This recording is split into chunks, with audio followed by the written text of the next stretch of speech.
I want to discuss some amazing kinds of things that author C.S. Lewis has revealed to us in his work, The Weight of Glory, which is a collection of short papers or sermons or teachings.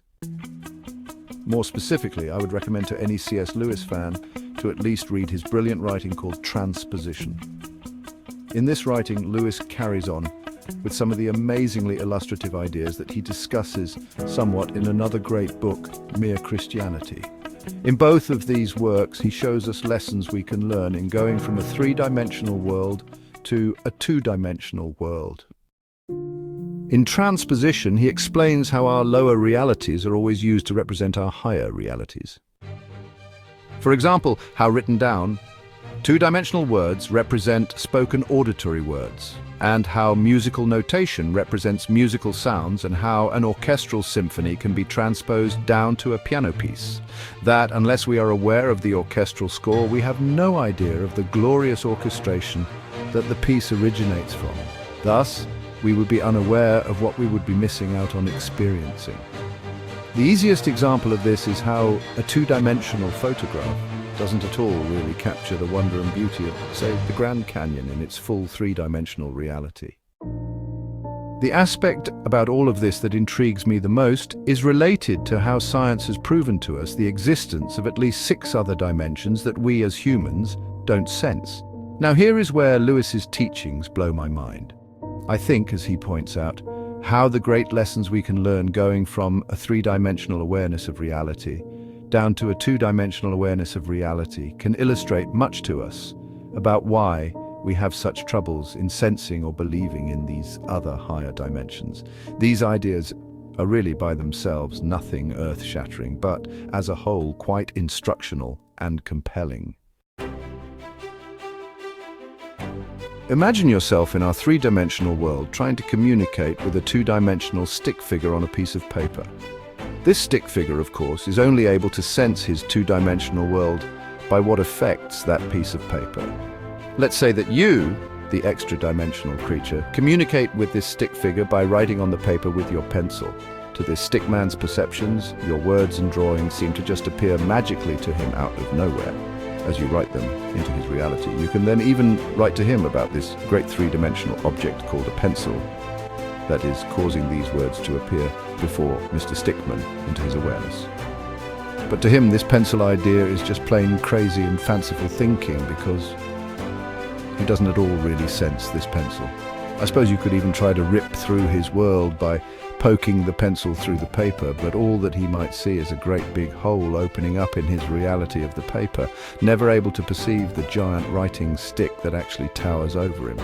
Though the shadow of it might scare him and turn him into a believer of the paranormal, haha.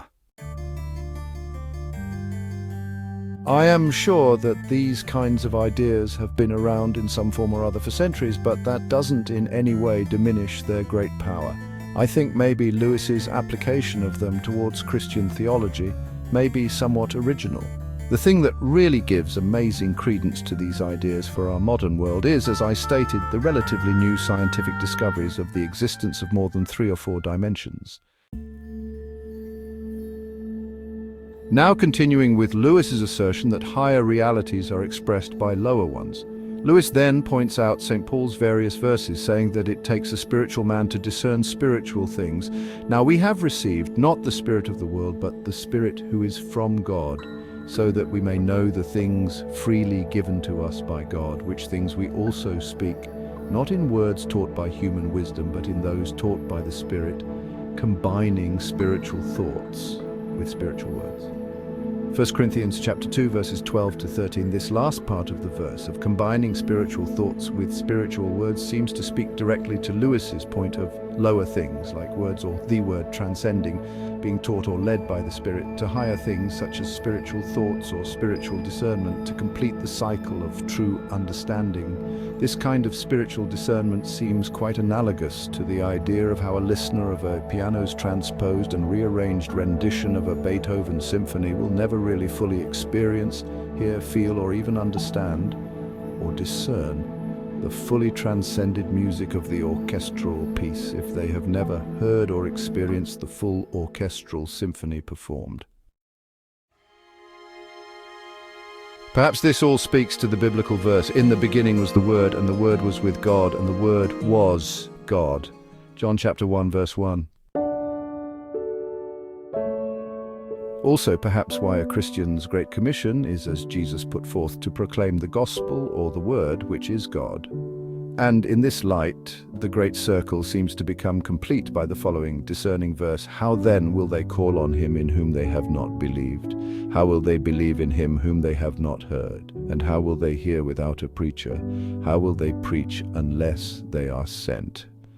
Just as it is written, "How beautiful are the feet of those who bring good news of good things."